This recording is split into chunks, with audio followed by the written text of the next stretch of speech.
Samantala, good news naman po tayo, Idol. 55 magkasintahan po sa Dagupan City pinag-isa sa kasalang bayan ngayong Kapaskuhan. Para sa good news yan, ikwento mo, Idol Ruru Hugotero.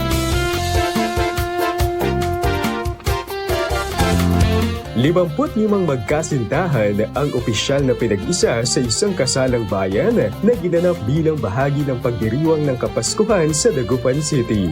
Isinagawa ang seremonya sa temang Pamilya ang Puso ng Pasko na nagbibigay diin sa pagpapahalaga sa pamilya, pagkakaisa at paninindigan sa pangakong habang buhay na patunay na ang Pasko ay pagmamahalan. Sa ilalim ng programang My Forever, patuloy na tinutulungan ang mga magkasintahan na may sa katuparan ng pangarap na magpakasal at magsimula ng bagong yugto ng buhay na magkasama. Ibinapaalala na okasyong ito na higit sa handog at selebrasyon, ang tunay na diwa ng Pasko ay ang araw-araw na pagpili sa isa't isa at ang pagmamahal na pinanghahawakan habang magkasamang humaharap sa buhay.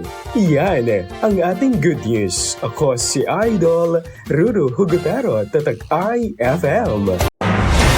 IFM News. IFM News. IFM News.